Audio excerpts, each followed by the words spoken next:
Hey, it's Elizabeth D'Alto, and this is the Untame the Wild Soul podcast. From body image, sex, spirituality, money and relationships, to motherhood, creativity, business, communication, and desire, Untame the Wild Soul is the place to come for real stories and powerful advice to help you reclaim and redefine womanhood in the 21st century. What's up, wild ones? Welcome to episode number 201 of the Untame the Wild Soul podcast. I'm your host, Elizabeth D'Alto, and today we are talking with Sonya Renee Taylor of The Body Is Not an Apology. Now, you all know by now that I love every interview, but sometimes a favorite emerges, and this week was an all-time favorite.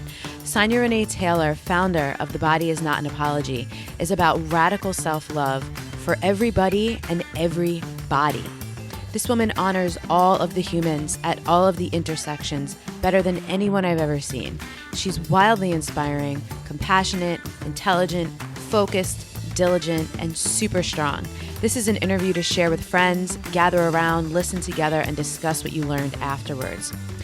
We talked about what she calls body terrorism, a structural systemic apparatus that informs how we think about our bodies and how the information of the world around us forms our language. She shares the origin story of her movement and the RUCHUS Project with us, which I loved and I think you're really going to love too, and her definition and practice of radical self-love. We explore a lot of relevant things throughout this conversation that many of us are impacted by and likely don't even realize. It is so juicy and illuminating, down to her description of womanhood in the 21st century as a container whose walls are threatening to burst. Listen to this one more than once and share it up, wild ones. And also, because this week marked episode number 200 on the show, we're doing something extra special related to this interview. If you've been listening or following me for a while, you know I love to celebrate. And often generosity is how I celebrate. I am a firm believer that we need to share our blessings to invite more in. So here's what's going on this week. From today, Monday, October 16th, through this Sunday, October 22nd, we are taking $50 off of our Wild Soul Toolkit. So that's at wildsoulmovement.com/toolkit. If you have not heard me talk about the toolkit before, it's essentially a dozen practices, meditations, and rituals to help you navigate everyday life that I'm continuously adding to as well. So when you purchase the toolkit as is, you also get anything else I ever choose to add for it from now until the end of time. So it's a really amazing resource. So we're taking $50 off the toolkit and we're donating 50% of any sales that come in to Sonya's website, The Body Is Not an Apology. Wild Soul Movement already donates $99 a month as a patron of the site, and I want to surprise Sonya with a bit extra this month. She doesn't listen to the podcast, so she won't know this is coming, so I'm super, super excited. If you've been checking out the toolkit, kicking the tires, what a great reason to grab it this week with $50 off. So head on over to wildsoulmovement.com/toolkit if you would like to hook yourself up, and as well as help us hook up The Body Is Not an Apology with some extra funds to help with the operations of their incredible website, which they run for free. So that's why we're super excited to help them out. All right, those are my announcements. I am so pumped to share this interview with you. Let's get into it. All right, y'all, I am so excited. The seed for this interview was planted before I even had the podcast. Sonya Renee Taylor was actually introduced to me by, I'm going to totally blank on his name, Charles. Ekaboomy. Yes, thank you. Who made this beautiful Shakti coloring book. We had exchanged, I actually have my Durga print on the wall that I had stalked him out after reading Awakening Shakti. I'm like, who drew these pictures? I need a big one for my house. And he was like, I really think you'd like my friend Sonya. And I'm like, oh my God, yes. And then we did this email tag thing. And now here we are. And I always like to give people the kind of background because it's just fun to know. To me, I'm always curious about the origin stories of how people connect. So Sonya, you do amazing work in the world. I have been soaking up your website lately as one of my go-to resources for educating myself around all kinds of things at the moment that we're going to get into. But first question, what do you love about being a woman right now? Oh, what do I love about being one? I think what I love the most about being a woman right now is that the definition of woman is expanding, which just speaks to my own ever expansiveness, right? Yeah. Like that, there's something about womanhood that cannot be contained, and cannot be contained sort of in these rigid models that the world has made for us, and in these sort of um, binary structures that really function off of this notion of scarcity in the world. Yeah. And that we are all, I think, being invited into a womanhood that is so big and so wide, that, hopefully it will engulf the entire planet at some point. Yeah. And so I feel like it's a container uh, whose walls are like threatening to burst. And then like what happens when those characteristics that we attach with womanhood get to spill out in the whole wide world, those things that we assign to womanhood, what happens when they just become what it is to be human, Yeah. right? Like I think there's such powerful opportunity for transformation in that. And so I think that's what I love the most right now. This might be my favorite answer that anyone's ever given. And this is like my 190th podcast episode or something like that. We're probably beyond 200 at this point. I don't even know. But I love that so much, because something we talk about a lot on the show, and even in other work and other things that I do, is just the idea of integration, right? And we discuss masculine and feminine energetics because every person has those. I wish there were better words to describe it than masculine and feminine, because it's so associated with gender. But the integration and just like what you're saying of just being like, yeah, and it's just like not just womanhood or manhood, but just like humanhood. Yes. So you're a freaking warrior for this stuff. And the way you speak about it is so deeply loving. So I have all these things that I don't need to tell you about what's on your own website, but for people listening who might not know you, they need to know the things. So you talk about radical self-love for everybody and everybody. Yes. It is genius and necessary. So can you tell me a little bit about the origin story? Like, what was the thing that broke the camel's back that you were like, I'm doing this, I'm starting a movement? I'm starting a movement. So the thing that started the movement, movement,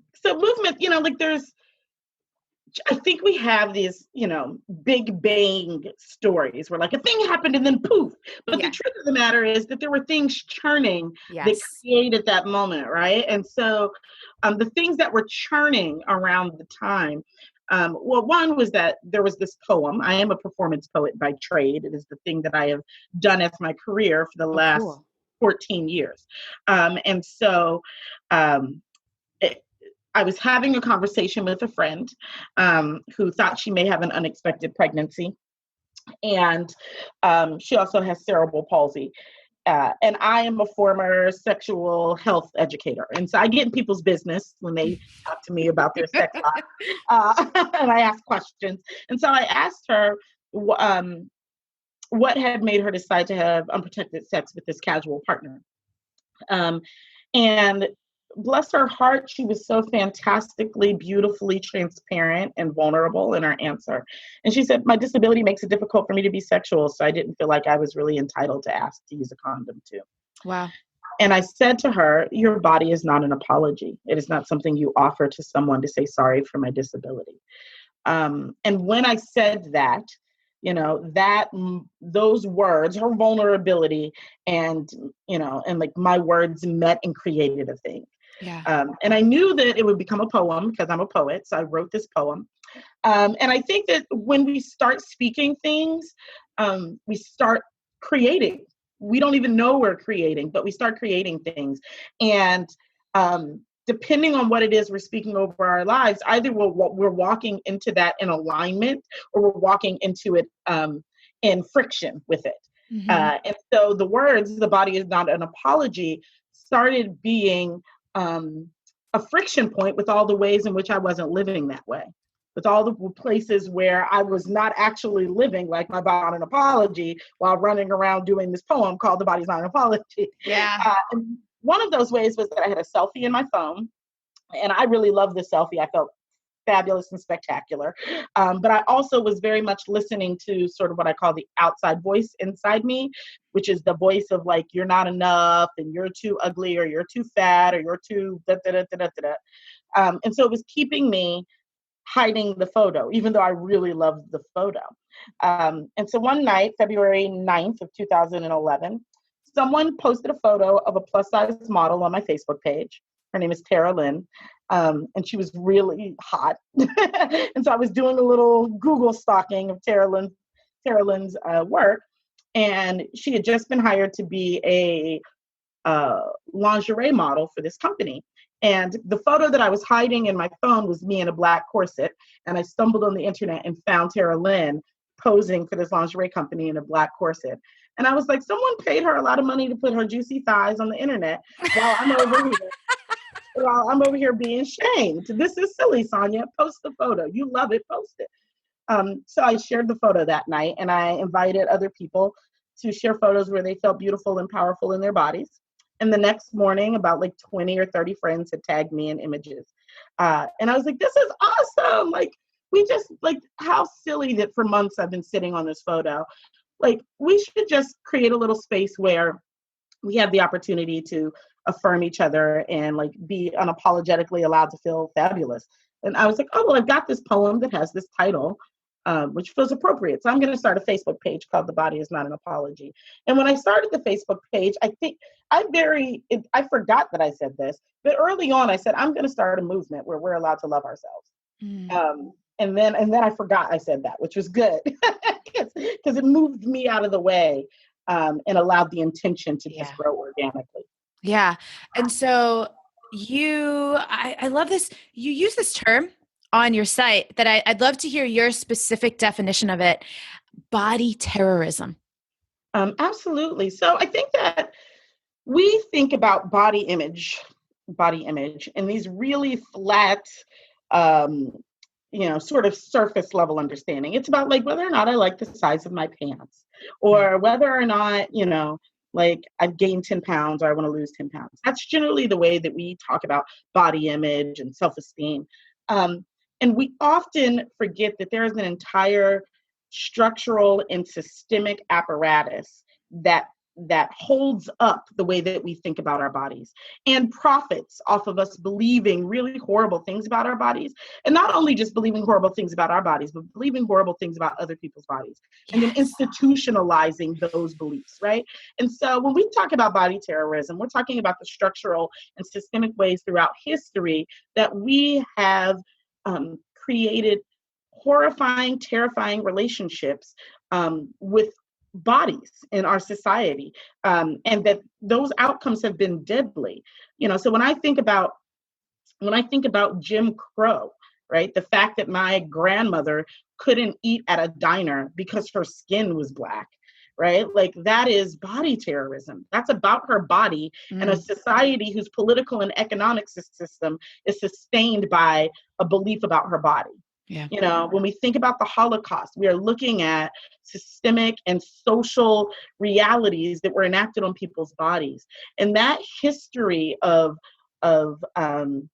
violence, of degradation, of shame that we have profited off of, that we have built entire social systems off of, all for the purpose of political and economic gain, which is what the world calls terrorism. Like the definition of terrorism is, enacting a state of terror, oftentimes for political and economic outcomes. Well, I don't know what else you call an entire system of slavery. I don't know what else you call putting fat bodies on television and then having them engage in disordered eating and disordered exercise for the entertainment of millions of Americans. I don't know what else to call that but terrorism. Yeah. Thank you for pointing this out, because there's something else also that I really wanted to ask you about that's been really up for me lately, kind of like dissecting it in my own self. Is like, how have we internalized our own oppression? And therefore, are being complicit with it unbeknownst to us. It's so damaging, right? And it's nothing to shame ourselves about, right? Like, I don't need to waste the time on shaming or guilting myself for not knowing. I just need to get to seeing where the hell it is so I could stop doing that shit and help other people stop too. Absolutely. So I just finished my my first nonfiction book called The Body Is Not an Apology, The Power of Radical Self-Love. And it'll be out February 12th, but you can pre-order it now. Yes. Our people love books, so we will send all the pre-orders are happening. Keep going. Awesome. But in the book, I talk very specifically about the fact that we grew up, we were all raised in a world of body terrorism. Right. And so I use the example of speaking French.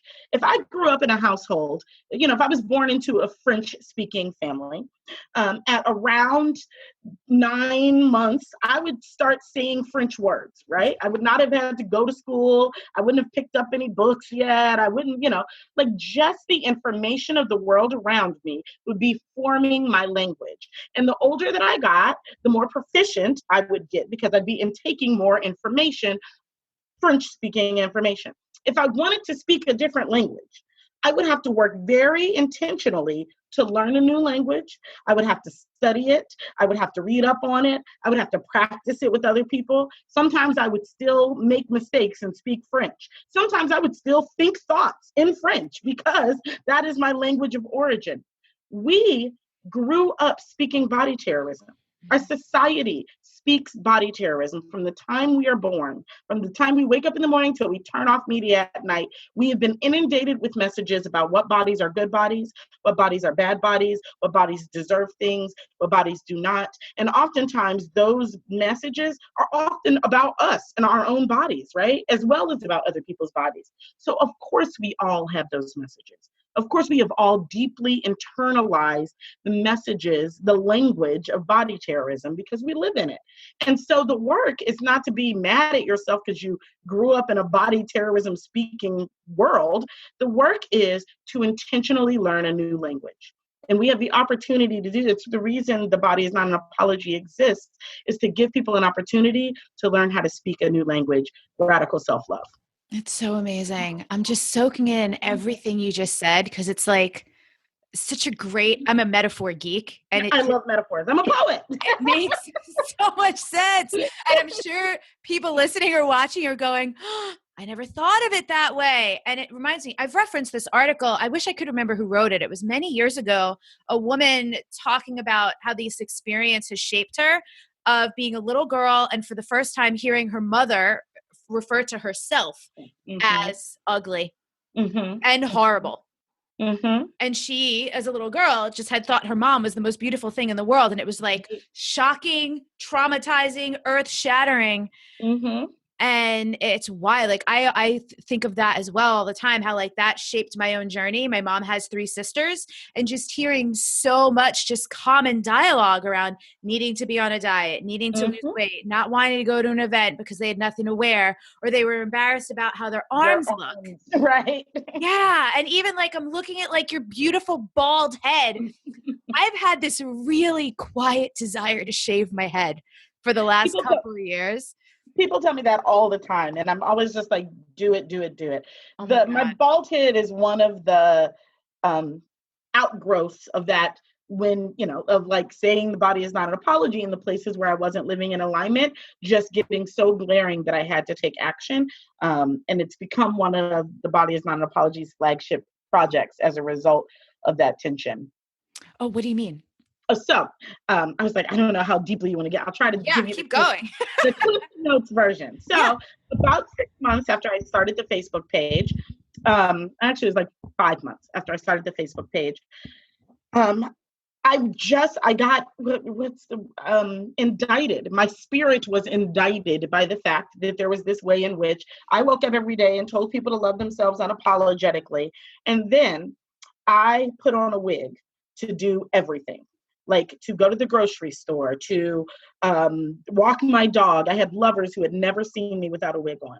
And I had roommates I lived with who had never seen my hair, actually. And it was because I had developed traction alopecia, which is permanent bald spots on the sides of your head, that I developed in 3rd grade. And I got teased about it horrifically as a kid.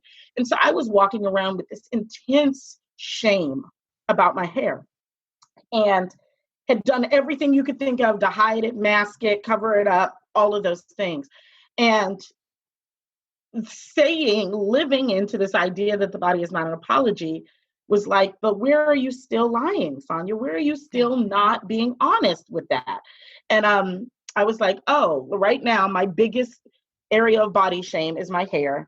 And if I want this movement to be honest, if I don't want to be a hypocrite, if I want to be in integrity with this thing that's come through me, then I've got to figure out a way to deal with this. And so I created a 30-day healing project. The goal was the way through the scariest thing is through it. That's the only way through it. And so I was like, what's the scariest thing in the world I could do? I could be bald in the world, because my entire belief is that I can't be beautiful without hair. And because my hair is messed up, I'm not beautiful. So I'm going to shave my head for 30 days and just deal with the world bald and see what happens, right? And so I created this project called RUCHUS, RUHCUS, that was both about like doing the scariest thing, doing it in community, and then sharing it out in the world so that other people can watch your process of transformation, of tackling the scariest thing. So I had a shaving ceremony where I had 10 of my closest friends come to my house, and they all took part in shaving my hair. So they would cut off a portion of my head and speak what they hoped they were removing from me, and then put their hands on my head and speak a blessing over what they hoped would grow in its place. I love this so much. And so that's how I shaved all of my hair. And then for 30 days, I was bald, and I did a video blog every single day of what it was like to be bald in the world, dealing with this belief. And so that was 2000, and that was July. I shaved my head on Independence Day of 2011. And I've never grown it back. Like at the end of those 30 days, I wasn't like over it, but I was clear that the things that I believed about it weren't true. And so I wanted to keep digging into it. And now, it's 6 years later, and I'm never growing back. I love being bald. Where does this still exist on the internet somewhere? So all of the videos. And since then, thousands of people around the world have done RUCHUS projects. So people have taken the model, and I was literally at a conference 2 years ago, and someone yelled at me in the registration line, Sonya Renee. And I was like, hi, person, I don't know. And they were like, you don't know me, but I teach at a university in Denver, and my students are in the middle of a ruckus. Every year I send my class through a RUCHUS project, and they design their own RUCHUS project. So it's amazing. It's all throughout, people all over the world have done them. If you go on YouTube and type in RUHCUS, not only will you see, if you type in my name and RUHCUS, you'll see all of my projects. But if you just type in RUHCUS, you'll see RUCHUS videos from people around the world. This is so amazing and so impactful, right? Because this is a conversation. I know you mentioned this on your website. This is something I've been focusing on a lot this year. Is like the difference between intent and impact. Mm-hmm. And it's just like, that is just a highly impactful thing. And I also love how this is an opinion of mine. It's certainly not a fact, but with the age of the internet right now and social media, I see a lot of people really, I want to say using and abusing, that might not be the most accurate term, vulnerability, right? Mm-hmm. There is a lot of people being vulnerable because they think they need to or they're supposed to, but it's not actually coming from the same place that your RUCHUS project came from. It's not authentic, right? Yeah. It's like, the issue is like, is this an authentic act that is really, because it's interesting because the impact was accidental. My intention was to heal myself, right? Yeah. Or to tackle this scary thing that had me feel like I wasn't being honest in the world. And the impact was, and I believe this with my whole heart, that when we do the scary thing, we permission other people to do the scary thing, right? And so by virtue of sharing very honestly and vulnerably, I I showed other people that it's possible to do it and not die, or whatever your worst story about what will happen doesn't happen. And then you realize like, oh, like no one has ever been transformed by watching you go into a booth and come out as Superman. No one has ever been transformed that way, right? Like people are transformed by watching you do a thing that they thought they also couldn't do, watching you struggle through it, and then watching you accomplish it anyway. Yeah. That's what transforms other people. And what I think is so genius, and I have a feeling you did this intentionally, and I'm curious about like how and why you thought to do this, is you did it in community first. There was a container for it, and then you shared it. Why did you make that choice? Because, so I consider sort of the RUCHUS Project as sort of this 3-part piece. The first part is about me. And it's about, do I have the support and structure that I need to carry me through 30 days of really, emotionally charged, emotionally draining work, and am I reminding myself that I am deeply loved by people, human beings who love me and are invested in my healing? What does it look like to use them as the gas in the car, right? So the people who love me are the gas in the car. The video, the public place, is the payment. So RUCHUS is free, except that when you share your process, you inspire someone else. And so I'm interested in that passing it forward work, right?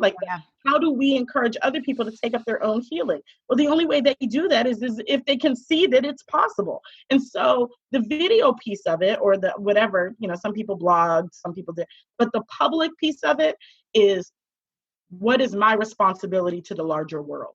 Yeah. And my friends are how I take care of myself. My video is how I take care of others. So amazing. And it reminds me, back in 2013, I did this thing called I Shine, You Shine. Same idea of like, when I shine my own light, I give other people permission to do the same. We all get this from Marianne Williamson and her famous quote. It's infinitely applicable to all the contexts. And it's so brilliant. It never stops working. Something you just said there, I want to come back to, because it goes both ways. You said the impact was accidental, right? Positive and negative impact are often accidental. Yes. So you talk about, I'd love to also, I feel like you maybe have touched on this already, but like, what are some of the standards that you have around what self-love actually means? What are the acts of self-love? How do you, in your community, how do you do self-love? Well, the reason that we call it radical self-love is because when we use that term radical, it actually gives us the template for how a self-love practice looks in the real world, right? Or how it should impact us, right? And so the word radical means like that it is inherent, right? It actually means that it is inherent in a thing. And we believe that self-love is inherent in us, that we didn't come here. You've never seen a 3-year-old who's like, I really hate my thighs. and you never will, right? Like that's a message they received. Generally, what we see when we see children discovering their bodies are children in awe, children alive and magical about these things. Oh my goodness, my belly is squishy. They love it. And that is because they came here as love, right? And so self-love is inherent. Self-love challenges the sort of accepted status quo of ideas, right? So it's an inherently challenging thing. It says that like the way that things exist right now is not necessarily is not okay. And that's absolutely what we believe, is that the way that the world tells us about how we should feel about our bodies and other people's bodies is detrimental to not only to our individual selves, but to the society at large. It favors drastic social, political, and economic change. We believe that when self-love is practiced holistically, it will change our political, economic, and social landscape without question. And that it is the foundation of everything else, that it is foundational, that we can't build the world we say we want on top of anything but self-love. Everything else will sink. And so with that framework in place, a self-love that challenges all the messages that I've received about my body to tell me that I am not okay, that I am not inherently divine, A self-love that challenges all the messages that the world has told me about other people's bodies and the ways in which they are not inherently divine. A self-love that believes that any system that has people feel shame about the bodies that they live in or lack access because of the bodies that they live in is a system that must change. And like, what is my everyday action towards dismantling that system? Yeah. So at the end of the day, like, the body is not an apology. Our mission is that we believe that radical self-love is the foundation of radical human love in service toward a more just, equitable, and compassionate world. At the end of the day, our self-love makes us humans that are capable of a deeper compassion and the ability to build a world externally that lives inside of us. This is amazing. And I noticed something on your Facebook page that you do, and it struck me. And I'm like, this is genius.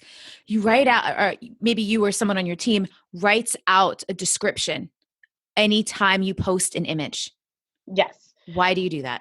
So one of the things, one of my early editors, Rahel Cohen-Rottenberg, brilliant woman, was very committed to brought to the work of the body is not an apology a disability justice lens very early on, and I'm so grateful that we started with that lens. It wasn't a thing we had to go back and try to catch.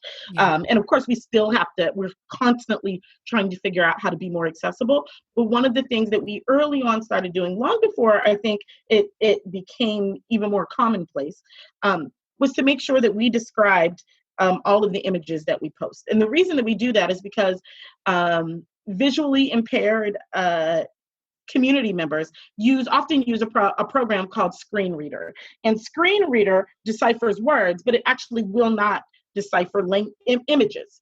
And so to make sure that the people who are participating in our community have as much access as all the able-bodied people that can participate in our community, we felt it was very important to make sure that we made accessible posts that even our visually impaired or blind community could also access. It's just, again, genius. Like, I don't know how many times I'm going to use the word genius during this interview, but it really is. So you also talk about, I want to come back again to specifically around the topic of fat shaming. Mm-hmm. Because body positivity, I forget where I was just reading this recently, but our culture has made some strides, certainly not perfect, but there's a lot more people who aren't tolerating this, and body positivity is like a whole movement unto itself. Mm-hmm. And one of the common criticisms that I hear is people who want to say something like, we're just encouraging people to be unhealthy. Can you tear that apart for us? Why is that not what this shit is about? Why is that not a thing? Why is that not a real thing? Yeah. Well, I think, it's a special ball of assumptions, right? That live in that. That's a great way. Right? It's a nice little knot of ridiculous beliefs. Ball right? of assumptions and ridiculous beliefs. Yeah. Keep going. And so the first is that the assessment that body size is equivalent to health, that those things are the same. Mm-hmm. Like, what the size of my body is and my health are synonymous, and they're not.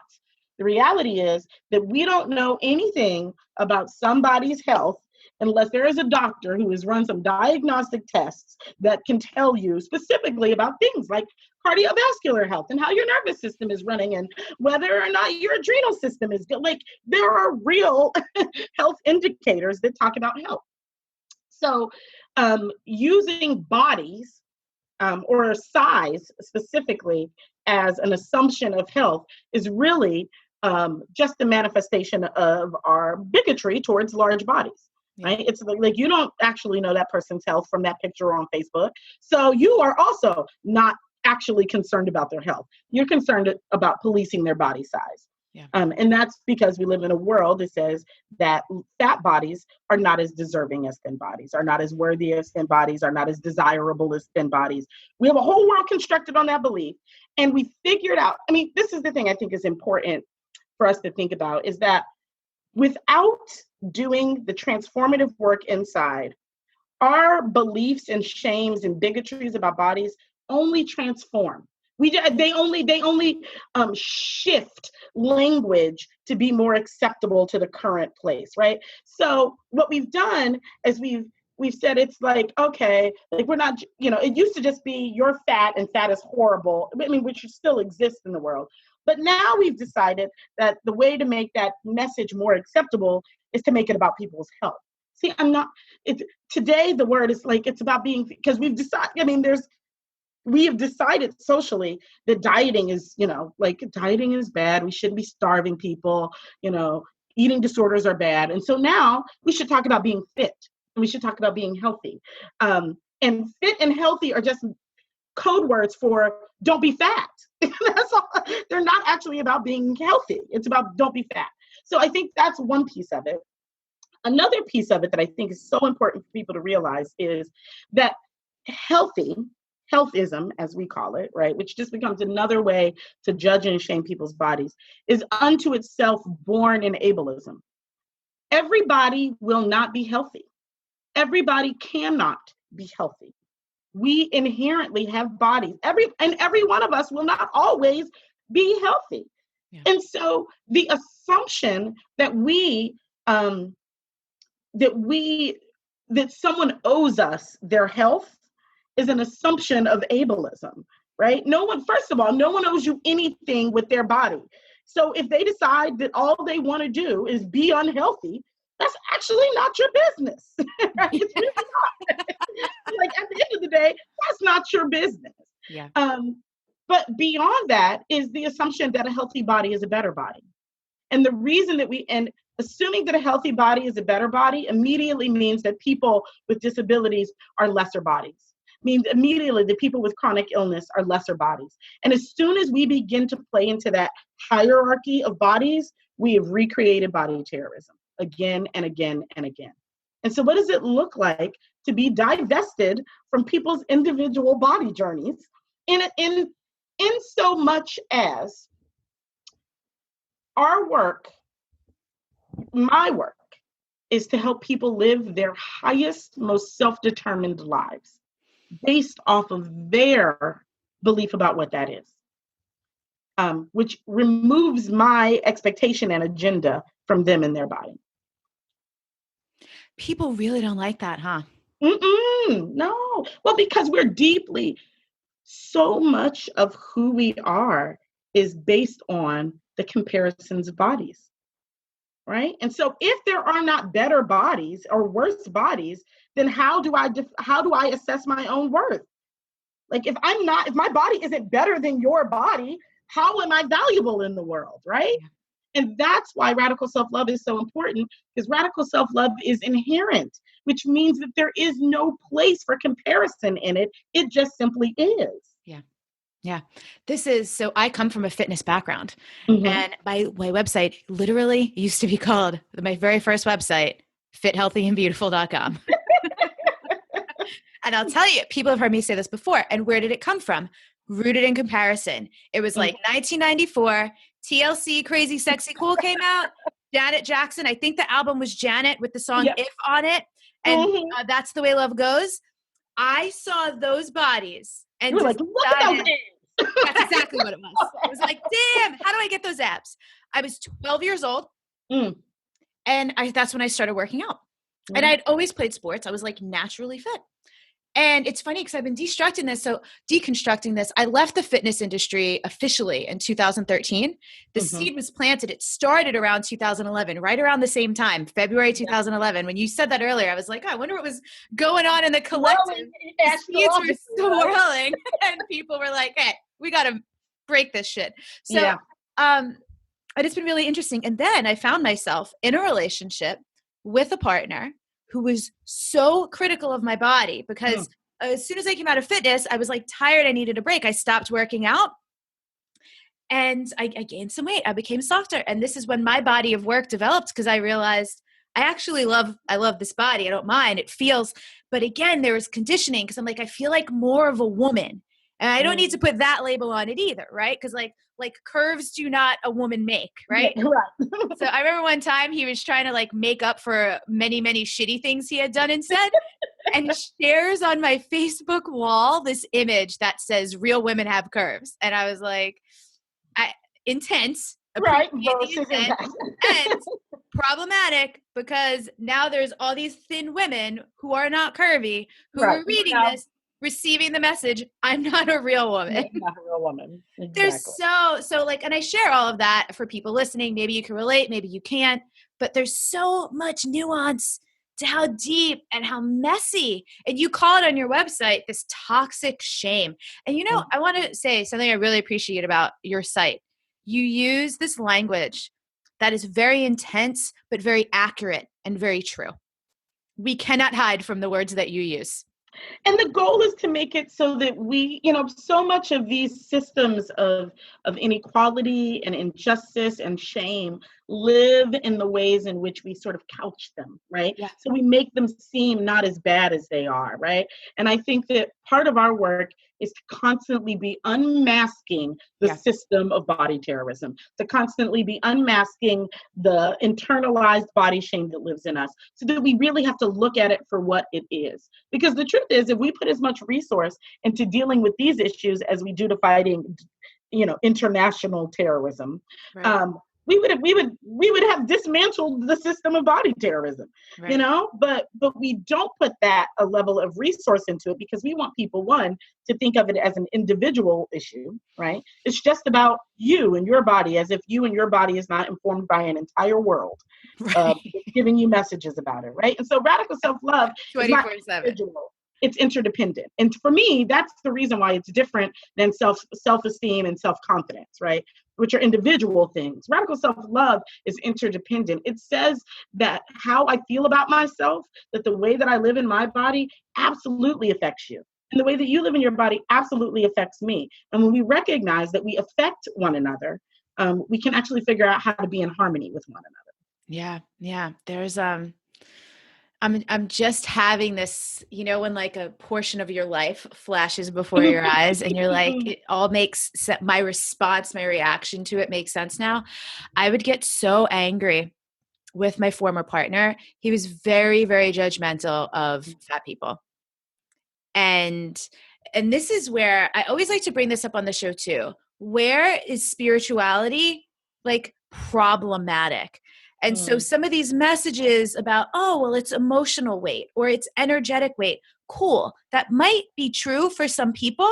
But again, we can't just assume that if someone has more weight on their body than you think is acceptable, that they got issues. And the whole part is, the key is that you think is acceptable. Right. As soon as I find myself, and like I said, every single day I have to unlearn body terror. Every single day I check that I'm speaking in French. And so one of the questions that I've learned to ask myself when I find myself in conversation about somebody else's body is, why is that my business? Why is that my business? What has me right now be avoiding myself so that I can be paying attention to this person? Because every time I'm in somebody else's business, it means so that I don't have to be in my own. And so rather than projecting about somebody else's emotional issues that I think lives on the sides of their thighs, I should be looking at, what is it in me that hurts so much that I need to figure out a way to judge someone else? So I have a distinction refinement question around this, and it may or may not apply to you. Would you consider yourself like sensitive or empathic at all? Yes, I definitely consider myself an empath. Okay, because these lines sometimes, there are times when it's almost like I'm not even looking at it. I've described it before. Like, have you ever seen the Terminator movies? Yeah, many moons ago, but yeah. Okay, well, the only part of it that matters is the Terminator would walk into a space and he'd look at someone and then like all their stats would like line up. Yeah. And I feel like depending on how your sensitivity, your psychic, your intuition, your empathic abilities or whatever work for or function for you, sometimes that's what's happening when someone is standing in front of me, right? And so it's not a judgment. It's actually just like being inundated with all this information. Absolutely. And I think when that happens, so I think the distinction here, because I bring this up because I know we have tons of empaths and people who listen to the show. You might be presented with all this information, but A, it's not verified. B, it can very easily turn into a judgment. Right. And it's almost like that's something that we need to be able to deal with and go, okay, I'm kind of getting all this feedback that wasn't actually offered to me. Mm-hmm. And so I need to interact with this person almost as if I didn't know these things, almost Right. like a blank slate anyway. Would you agree with that? Yes, but and I also think that one of the things for me, all of those things, there is nothing that I'm experiencing with someone else that isn't. Octavia Butler has a brilliant um, Black science fiction writer, says everything we touch, we change, and everything we change changes us.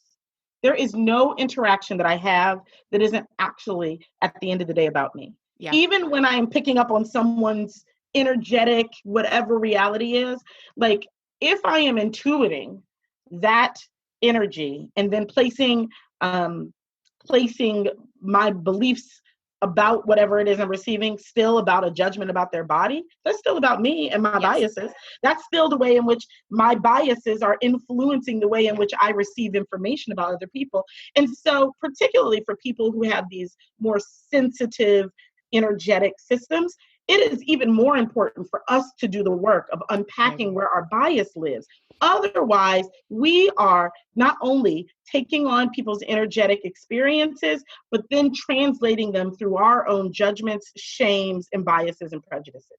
So again, we got to do our work. It's at the end of the day, it's There's always no escaping. There's never a situation in which we don't need to do some friggin' work. Never, not once. Sorry. Sorry, if you're listening to this show, journey's not going to end until like you take your last breath. It is a radical self-love journey, which is a lifetime. It's work. It's daily work. It's a daily practice. Yeah. So tell me, how'd the book come about? I'm sure it was like the inevitability of momentum of all the amazing work that you're doing in the world, but are you excited? Who are you publishing, self-publishing? Tell us more about it. I am super excited. As is been true with most of my journey, like whatever, Marianne Williamson, who I talk about in the prologue of the book, has this amazing, she did this talk on relationships, and she talks about the idea of an acorn, right? Like an acorn has never had to be like, you know what, I just really, if I try hard enough, I'll become an oak tree. Like never has that happened in the land of acorns, right? That an acorn is encoded with everything that it needs to become the highest version of itself, which is an oak tree. And unobstructed, right?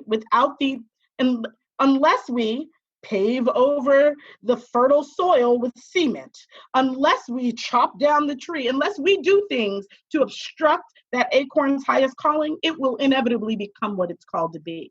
And so the book feels like a manifestation of that. Like it was supposed to happen, and that's why it did.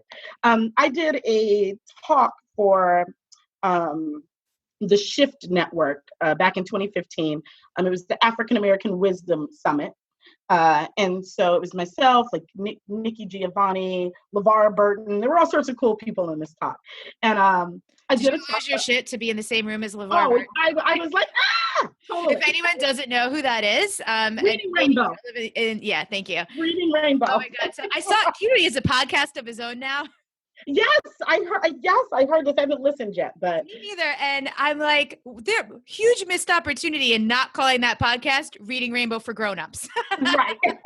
There may be some proprietary issues. I know, but we can all dream. Keep going. Right. So I did this Wisdom Summit, and it was played throughout the month of February. And an editor from my publishing house, Barrett Kohler Publishers, found somebody who knew me and sent me an email and said, I listened to your talk and I loved it. Would you be interested in writing a book about this? And I was like, oh, I don't know if I'm allowed to cuss on your. You are. Like, shit, why not? Right? Yeah. I was like, it doesn't get easier to get a book deal than somebody call you and say, hey, we have a book deal for you. Yeah. And so, but the process of writing it again, there's just nothing that isn't actually about our own work. The process of writing it was so intense and difficult, and really forced me to look at all of my beliefs still, the beliefs that were blocking me, the things that were telling me I'm not good enough to put this work in the world, like all of those voices. I mean, and I tell people every day, I run an entire organization about radical self-love, and every day I still have to contend with the voices of body shame and body terrorism. And so it was a very illuminating process getting through writing this book. But I am elated that it's going to be out in the world. I'm elated to get these ideas into the hands of people. I'm glad to get out of the way. You don't have to listen to me talk. You can open up the book page, whatever, and be like, oh, I think there was something in there about, whatever, and turn to the page. I'm really excited about that. Awesome. And so it's being distributed by Penguin Random House, which means there's going to have lots of legs. I'm really excited about that. And it'll be out February 12th, just in time for your own radical self-love Valentine's Day. Yes. Oh my God, I can't wait. We are going to share this thing all over the internet when it comes out. And then what else is exciting and alive in your world? I know a book is a big deal. I self-published a book in 2015. It was the most excruciating thing I've ever done in my life. Martha Beck had been on the podcast like last summer, and we were talking about how much we actually hated writing, but she's horrible. 12 books or something. And she quoted Ernest Hemingway. I'll probably mess it up, but there's this quote that says something along the lines of, I hate writing. I love to have written, or something like that. Yes.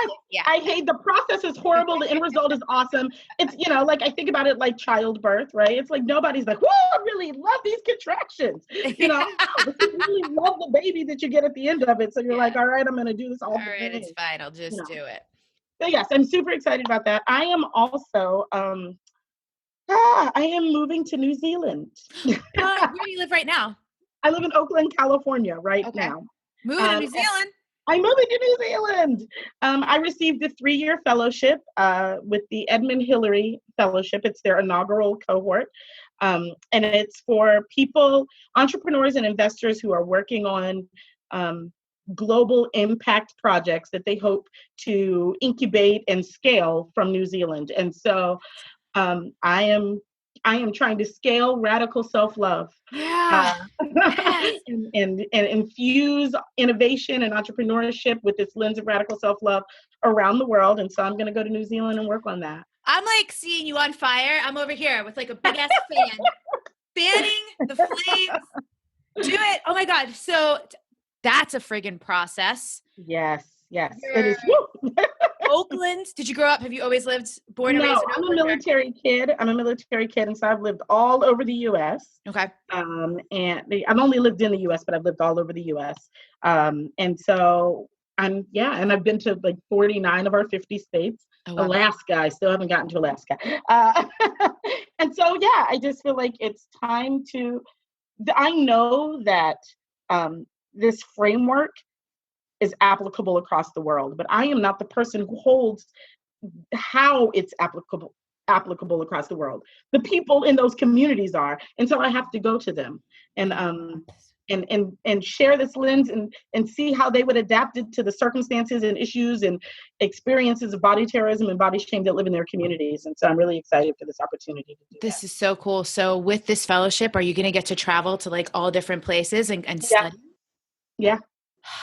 I'm like, okay, I don't experience jealousy often, but like, this is one of those things that like, I've had this idea, like, how could this be possible? I didn't even know a thing existed. Like, there's a fellowship for this. I'm so glad you're doing this. Thank you. I'm really excited about it. And like, terrified. I've got lots of things. There are lots of moving pieces that have to happen to move your life to the end of the world.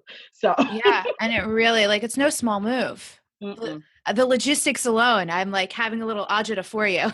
Yeah, no, thank you. Because I was like, oh, what have I done? What have I done? Yeah. And how did your friends and family respond? They are so excited for me and so ready to see what gets birthed out of this experience. Cool. And they're also really sad, and they're I feel like they're doing a really good job of trying to hide the fact that they're sad so that they don't make me sad. But yeah, we're, and I'm going to be back and forth. This will not be I go and never come back. I'll be back and forth to the States often. Yeah. but it's, You're gonna turn into a real good flyer. I mean, I already am. And so now I'm just adding even more miles. That's amazing. What, this is interesting. Speaking in the context of an airplane, we can kind of wrap up with this conversation. Awareness around, I feel like planes are great grounds for body terrorism. Yes, they are. I think that all of the systems, I say this like every single day, and right now I have a friend who's suspended from Facebook, and I was just suspended from Facebook last week. I was seeing that on your profile. Yeah. Like at the beginning of the week, Monday, I want to say it was, I woke up and Facebook told me I was suspended for 30 days, which they do pretty often. And it's always often about like me challenging some system of body terrorism from my platform. Yeah. But one of the things that I say, which is related to this question you're asking, is that without an awareness about the ways in which these systems live inside of us, everything we create with those biases. Yeah. Without an analysis of fat phobia and sizeism, everything we make will be fat phobic and sizist. Without an analysis of racism and anti-Blackness, everything we make will be racist and anti-Black, because that's the default setting of our society. And so, of course, we build planes based off of our assumptions about what size people should be. Yeah. The truth is, if we lived in a society where people were naturally bigger, we would build bigger seats. Like if we didn't have beliefs about what size a body is supposed to be, we would build seats that actually had some space, in them for other bodies. Yeah. And so there's constantly this sort of default setting of body terrorism baked into all the ways that we innovate, unless we are intentional about deconstructing that when we start. As you're saying that, I'm seeing this like very like interconnected mindfuck, which is people like don't want to offend people, but it's like the thing they think will be offensive is actually including them and considering their experience. Exactly. I don't want to offend people, so I'm never going to ask the people that I don't want to offend. Yeah, I'm going to take a couple of rows on an airplane for larger bodies, because I don't want to like point out to people that their body is larger, even though they know damn well that their body is larger. Right. Interesting. And meanwhile, then everyone else will be like, act like it's an inconvenience that some person is larger than another and your leg is touching their leg. Right. Like that's not worse. Right. And the fact that we blame that on bodies rather than blaming that on airlines. I'm like, the people who have the institutional power, these people who make hundreds of millions of dollars in profit every single year, hundreds of millions of dollars, and cannot figure out a way to make seats that fit everybody's body. But you're mad at my body. Right. Like you're mad at my hips, and not at the people who have all the resource and access to create a space where your hips don't have to touch my hips. Yeah.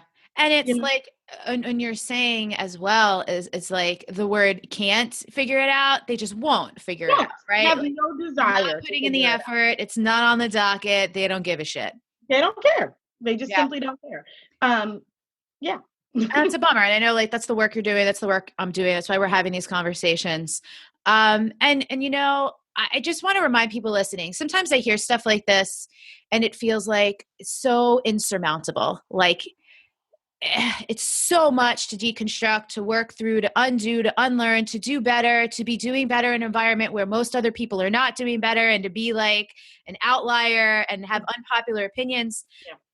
I just want to reiterate for everyone listening, like how worth it is. It just feels like the most worth it friggin' endeavor there is. And here's what I think is important for people to remember is that, and it's the reason why we do the work of radical self-love, because the transformation that you want to see in the world starts with you. Yeah. It starts with you. And the same way that you didn't know what you knew and then one day had an awakening that brought you to some new understandings, that is possible for every single human on the planet. Totally. You are not the exception. And so consequently, when you work from that place and the place that can, because one of the things that we do is we have an awakening and then we become exceptionally self-righteous. Like we always do. Right? Like I've always known that, that sort of thing. And it's like no. You guys could listen to the podcast from like 5 months ago and you'll hear some shit that I don't agree with anymore. Right. And so rather than having, again, judgment about the people who haven't had an awakening yet. Yeah. What does it look like to have compassion and a constant and persistent commitment to bringing them to the awareness that someone brought to you? Yeah. Yeah. I appreciate You that. know? And something I've come to realize recently is we can put in that effort, but and I know on your website, one of your community guidelines is actually we take breaks for self-care, which I love that so much because this could be super consuming and super draining, is realizing it. And just yesterday I did this. I was in a conversation with like a popular male leader. Like if I said his name, probably most of the people on the podcast would know who I'm talking about. And we were talking about like misogynistic things in his marketing, problematic things or whatever. And I had said that I would read his forthcoming book and check out his new website. And through some conversations we've had, it became glaringly obvious to me that he wasn't hearing me, but couldn't, because he just, like you said, didn't have the awakening. And I have no judgment for that. But I realized with the amount of things on my plate, that had to come off. Yeah. I can't do that right now. And when I reached out to him to be like, hey, I know I said I would do this thing. I'm not going to do it. And here's why. Shame, mansplaining, acting like me breaking my commitment is the worst thing a human could possibly do for like free labor. Right, exactly. Like you owe him your labor. Right. So you're not going to read my book? I'm like, no. So you're breaking your commitment. And I'm like, correct. Right. No, I'm not going to read your book. Yeah. And like, I do. So, and then equating what I said with like, okay, so you don't actually care about this movement. And I'm like, no. No. Right. Is your book the only access to this movement? Right. That's it. Right. It's just you. That's you. It's just you. But still, I didn't have any judgment. I was like, it's like two people on a highway driving in different lanes, going in different directions. It's all it is. So thank you, by the way, for embodying that. Bless you.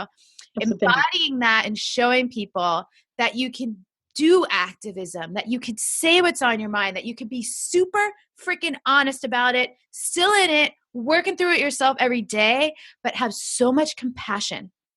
Yes.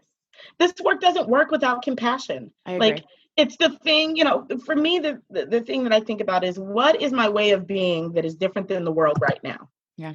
And my way of being that is different than the world right now is to address these issues with a deep sense of compassion and belief in our shared humanity, because that's what isn't here. Yeah. So that must be a new model. Let's try that one. Let's try that. It's beautiful. It's powerful. It's super potent. It's super contagious. Thank you so much for existing. Give everyone all the links. Where do you want them to go check you out? Because I know they want first to. I want to tell folks that radical self-love don't pay for itself. all of this work right now, I have an amazing team of 29 people in 4 countries. Damn. Who do this work for, when I say barely nothing, I mean barely nothing, right? And so if you are interested in figuring out how to help this work, right now we're in the middle of a subscription campaign where you can become a monthly subscriber to The Body Is Not an Apology, get all kinds of awesome perks. And tell us the name of that, because it's a cool name. Absolutely. It's called Nobody's Invisible. I love it. #Nobody's Invisible subscription campaign. You can go to bit.ly /Nobody's Invisible, and it's NOBODIES Invisible, and become a monthly subscriber. It's how all of our platform is free. We give all of this work away. We don't charge anyone for anything. And we still got bills, right? Like nobody hosts that platform that we run these articles on for free. And so if you would like to sow a seed into this work, we would love to have you as a monthly subscriber. I'm doing that, by the way, y'all. I'm totally subscribing when we get off. Thank you. So that's one way. You can go to the website every single day and read radical self-love content that uplifts how we live into radical self-love and highlights the ways in which systems and structures impede that through body terrorism at thebodyisnotanapology.com or tbinaa.com. We'll take you to the site. You can follow us on Facebook at The Body Is Not an Apology. You can follow us on Instagram at The Body Is Not an Apology. And you can follow us on Twitter at Radical Body Love. Cool. And if you want to follow me, Sonya, you can follow me on Facebook at Sonya Renee Taylor. Amazing. Thank you so much. We're going to put links to all of that in the show notes so you guys can find everything, of course. We'd also love to have you back another time. I would love to. When the book comes out, let's talk. Yes, let's do it again. Yes. I'm so excited for you. Thank you so much for taking the time today. I know you're busy. You're friggin' moving to New Zealand. This was awesome. I appreciate it. I learned so much. I literally can't wait to go back and re-listen to the interview. So great. So everyone listening, thank you. Share this one. You re-listen yourselves. We have studious people who listen to this podcast, so I know many people will be doing that. So Sonya, thank you so much. We'll talk to you later. Thank you. Thank you so much. Consciousness means that you're aware that judgment is a very limited lens to look through. Like when we're conscious, we're aware that we're conditioned to be judgmental. We're conditioned to look through the lens of good, bad, right, or wrong. And we're also kind of conditioned to buy into the illusion of separation, that I'm me and you're you, and we're not connected. And I'm not connected to anything bigger than me.